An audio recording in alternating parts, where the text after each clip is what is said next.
Sir నమస్తే అండి. నమస్తే. చంద్రబాబు నాయుడు గారు అధికారంలో ఉన్నప్పుడు స్థానిక సంస్థల ఎన్నికలు నిర్వహించరు అని ఒక అభిప్రాయం ఉన్న నేపథ్యంలో, ఈసారి మాత్రం మొదటి విడత సెప్టెంబర్‌లో చేయడానికి చాలా హుషారుగా, జోరుగా ఉన్నారు. చాలా ఇంట్రెస్టింగ్‌గా ఎన్నికలు నిర్వహించేందుకు ముందుకొస్తున్నారు అనేది గట్టిగా వినపడుతోంది. ఏంటి సార్ అది? అంటే ఆయన అధికారంలో ఉండగా స్థానిక సంస్థల ఎన్నికలు జరపరు అనేది కరెక్ట్ కాదు గానీ, ఆయన ఉమ్మడి రాష్ట్రంలో హ్మ్.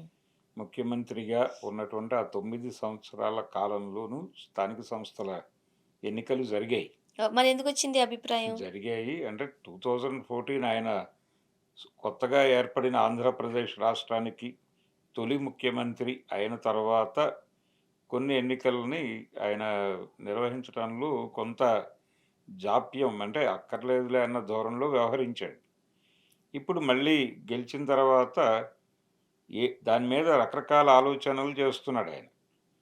చేస్తూ ఇప్పుడు మొత్తానికి ఒక దీనికొచ్చాడు. ఒక స్థిర నిర్ణయానికొచ్చాడాయన. వచ్చి స్థానిక సంస్థల ఎన్నికలు అంటే కార్పొరేషన్‌ల దగ్గర నుంచి మొదలుపెట్టి పంచాయతీల వరకు ఎన్నికలు జరపాలి. అంటే వాటి టైం అయిపోతోంది. అయిపోయిన తర్వాత 5 ఏళ్ల తర్వాత ఎన్నికలు జరిపి తీరాలి. జరిపి తీరాల్సిన సందర్భంలో వాయిదా వేయటం అనేది కరెక్ట్ కాదది. ఎవరైనా కోర్టుకు వెళ్తే సమాధానం చెప్పుకోవాల్సుంటుంది. అందుకని ఎన్నికలు నిర్వహించాలి అనే అభిప్రాయంతోనే ఉన్నాడాయన. అంతే తప్ప ఎన్నికల్ని వాయిదా వేయటం కాదు. అయితే ఈ ఎన్నికలు గతంలో వైఎస్ఆర్‌సీపీ హయాంలో జరిగినప్పుడు సాధ్యమైనంత వరకు ఏకగ్రీవాలు చేయటానికి ప్రయత్నం చేశారు. ఇప్పుడు ఎట్టి పరిస్థితుల్లోనూ ఏకగ్రీవాలు కాకుండా చూడండి అని జగన్మోహన్ రెడ్డి క్యాడర్‌కి చెప్తున్నాడు. అంటే ప్రతి చోట మీ ప్రెజెన్స్ చాటుకోండి అని. ఈ ప్రెజెన్స్ చాటుకోండి అనే కార్యక్రమంలో వీళ్ళు ఖచ్చితంగా పోటీ చేసి తీరుతారు.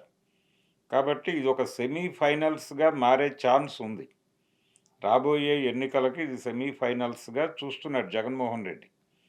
ఎట్టి పరిస్థితుల్లోనూ ఈసారి అన్ని స్థానిక సంస్థల ఎన్నికలు అది కార్పొరేషన్‌లు కావచ్చు, అంటే మున్సిపల్ కార్పొరేషన్‌లు, మున్సిపాలిటీలు, గ్రామ పంచాయతీలు వరకు మండల ఎన్నికలు వీటన్నిటిలోనూ మెజారిటీ సీట్లు గెలవటంతో పాటు కడప ప్రాంతంలో రాయలసీమలోను పర్టిక్యులర్‌గా కడప జిల్లాలో ఈ పులివెందుల నియోజకవర్గ పరిధిలో అత్యధిక స్థానాలు గెలవటం కాదు, అసలు టోటల్ స్వీప్ చేయాలి అనేది తెలుగుదేశం పార్టీ ప్రోగ్రాం. తద్వారా వైఎస్ఆర్‌సీపీ ఉనికిని ప్రశ్నార్థకం చేయాలి అనే వ్యూహంతో ఉన్నాడాయన. ఆ వ్యూహం పారకుండా చేయటం కోసం ఈయన కూడా శక్తి ఒడ్డి పోరాడాలనుకుంటున్నాడు. కనుక రేపు జరగబోయే ఈ స్థానిక సంస్థల ఎన్నికలు హోరాహోరీ అంటే ఒక రకంగా అసెంబ్లీ ఎన్నికలని తలపించే లెవెల్‌లో జరిగే అవకాశాలున్నాయి. ప్రచారం గూడా ఆ లెవెల్‌లోనే జరుగుతుంది. చంద్రబాబు నాయుడు, పవన్ కళ్యాణ్, లోకేష్ ఇలా మొత్తం అందరూ రోడ్ల మీదే ఉండి ఒక విస్తృతమైన ప్రచారం చేస్తారు. అలాగే ఇటువైపు నుంచి కూడా అన్ని శక్తుల్ని మోహరిస్తాడీయన జగన్మోహన్ రెడ్డి గారు. ఆయన ఆల్రెడీ ప్రిపేర్ అవుతున్నాడు. తన్ని తాను పూర్తి కాలం రోడ్డు మీద నిలబెట్టుకోవటం కోసం తయారవుతున్నాడాయన. కనుక ఒక హోరాహోరీ యుద్ధాన్ని చూడబోతున్నాం మనం. హ్మ్. ఆ యుద్ధానికి సన్నాహం, ఆ సన్నాహక శంఖారావం ఆయనేమో ఏకగ్రీవాలు ఎట్టి పరిస్థితుల్లోనూ ఒక్కటి కూడా ఏకగ్రీవం కాకుండా చూడాలని ఆయన చెప్తున్నాడు. ఒక్క సీటు కూడా వాళ్ళని గెలవనివ్వకూడదు అనేది ఈయన చెప్తున్నాడు. మరి ఈ యుద్ధం ఏ రూపం తీసుకుంటుందో చూడాలి. అంటే గతంలో వైసీపీ ఉన్నప్పుడు స్థానిక సంస్థల ఎన్నికల్లో చాలా దౌర్జన్యాలు జరగడం. దౌర్జన్యాలు ఇందుకే జరిగినాయి. అప్పుడు కూడా ఖచ్చితంగా మనం ఏకగ్రీవాలు చేసి తీరాలి అన్నాడాయన. ఇప్పుడు చేయకూడదు అని చెప్తున్నాడు. హ్మ్. అప్పుడు ఏకగ్రీవాలు చేయటం మన బాధ్యత అని చెప్పాడు.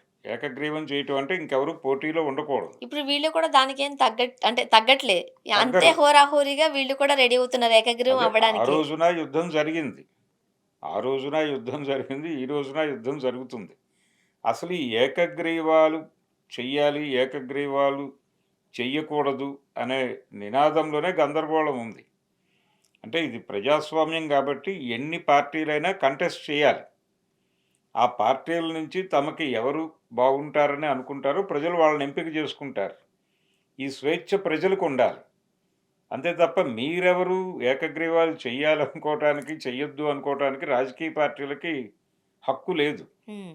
కాకపోతే అలా ఫ్రేమ్ చేస్తున్నారు నెమ్మదిగా. ఇది ఖచ్చితంగా అప్రజాస్వామిక ధోరణే. ఈ అప్రజాస్వామిక ధోరణి ఏ పార్టీ వ్యక్తపరిచినా దాన్ని నిరసించాల్సిన అవసరం, బాధ్యత ఉంది జనాలకి.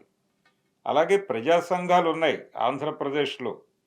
ఆ ప్రజా సంఘాలు ఈ స్థానిక సంస్థల ఎన్నికలు జరగబోయే పద్ధతి అంటే ఇన్ ది సెన్స్ వాళ్ళు మాట్లాడుతున్న పద్ధతులు, వీళ్ళు మాట్లాడుతున్న పద్ధతులు ఏదో యుద్ధం జరగబోతోంది అన్న వాతావరణం కల్పిస్తున్నాయి. కాబట్టి ఆ యుద్ధాన్ని నివారించి శాంతియుతంగా ఎన్నికలు ప్రజాస్వామ్య పద్ధతుల్లో వాళ్ళు కంటెస్ట్ చేయాలి. వీళ్ళు కంటెస్ట్ చేయాలి. ప్రజలు తమకి ఎవరు కావాలో వాళ్ళని ఎంపిక చేసుకునే అవకాశము, ఆ శాంతియుత వాతావరణం కల్పించటం కోసం సార్. ప్రజా సంఘాలన్నీ రోడ్ల మీదకి రావాల్సిన అవసరం ఉంది అనేది అనిపిస్తోంది అంటే ఇప్పుడు. ఇప్పుడు ప్రజాస్వామ్యబద్ధంగా వెళ్ళిన ఈ టైంలో ఏం మంచి పేరు రాదులే అనే అభిప్రాయం కూడా వీళ్ళలో వచ్చేసింది సార్. అయినప్పటికీ ప్రతిపక్షంలో ఉన్నప్పుడు ఖచ్చితంగా కనీస ప్రజాస్వామిక ఆలోచనా విధానంతో వెళ్ళి తీరాలి. లేకపోతే వీళ్ళ ఇంటిగ్రిటీ రోడ్డు మీదకెళ్తుంది. సో, అలాంటి పని చేసుకోకుండా జగన్మోహన్ రెడ్డి గారు కూడా కొంచెం సంయమనం పాటించి, మేం పోటీ చేస్తాం అనటం వేరు. పోటీ చెయ్యండి అనటం వేరు. హ్మ్. మేం పోటీకి వెడతాం అనటం వేరు. అంటే మీడియా కూడా వాంటెడ్‌గా దీన్ని ప్రొవోక్ చేస్తోంది.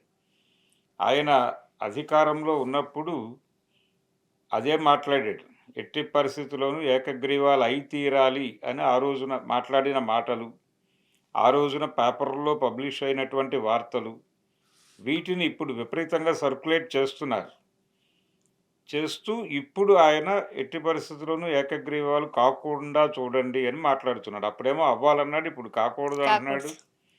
అంటే ఆయన అధికారంలో ఉండగా ఒక మాట, దిగాక ఒక మాట మాట్లాడుతున్నాడని దీని మీద ఎక్కువ కాన్సంట్రేట్ చేసి వాళ్ళు డిస్కషన్స్ జరుపుతున్నారు.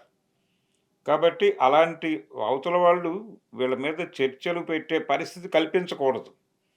ఆ కల్పించకుండా చూసుకోవాల్సిన బాధ్యత కూడా ఉంటుంది యాక్చువల్‌గా ప్రతిపక్షానికి. అధికారంలో ఏ ప్రభుత్వం ఉంటే ఆ ప్రభుత్వంలోకే ఓటు వేయడానికి ప్రజలు ఇష్టం చూపిస్తారు కూడా. అది కొంత సహజం. ఎందుకనంటే ఇప్పుడు మన పని అవ్వాలనంటే వేరే గవర్నమెంట్ ఉంటే పని అవ్వదు కాబట్టి ఏసేద్దాంలే ఈసారి తర్వాత చూసుకుందాంలే అనే ధోరణి సహజంగా ప్రజల్లో ఉంటున్నప్పుడు కూడా ఎందుకింత ఆ ధైర్యం దౌర్జన్యాలు? ఉంటే, ఆ ధైర్యం ఉంటే మనమే గెలుస్తామనుకుంటే ఆయన హ్యాపీగా నిర్వహించొచ్చు కదా! ఎందుకు ఈ గొడవ? హ్మ్. అంటే మొత్తం అక్కడేమో ఒక దుర్మార్గం ఉంది. మొత్తం మనమే స్వీప్ చేయాలి. అది కూడా కడప జిల్లాతో సహా మొత్తం స్వీప్ చేయాలి. వాళ్ళకొక్క స్థానం కూడా రాకుండా చూడండి అని చెప్తున్నాడాయన. అది తప్పే. హ్మ్. అది దుర్మార్గమైనటువంటి యాంబిషన్. అవును, అవతల పార్టీ వాళ్ళకి వేసుకునే స్వేచ్ఛ ప్రజలకుంది. మీకేం సంబంధం? మీరెలా జెప్తారు డెసిషను? ఆయన చెప్తున్నాడు డెసిషన్. లోకేష్ గారు చెప్తున్నాడు. ఒక్క స్థానిక సంస్థ లో కూడా వాళ్ళు గెలవరు. ఎక్కడా కూడా ఒక వార్డ్ కౌన్సిలర్‌ని కూడా గెలవనివ్వమని జెప్పాడు మొన్నే. ఇలాంటి మాటలు మాట్లాడటం తప్పు. హ్మ్. కాబట్టి ఇద్దరిని రోడ్డు మీద నిలబెట్టి కడగాల్సిన బాధ్యతుంది. చూద్దాం ప్రజలేం చేస్తారో ప్రజా చూడాలి. సంఘాలకుంది కనీసం. యాహ్! పౌర థాంక్ యూ హక్కుల సంఘాలున్నాయక్కడ. సార్. వాళ్ళు బాధ్యత తీసుకొని ముందుకొస్తే తప్ప కుదరదిది. థాంక్ యూ అండి.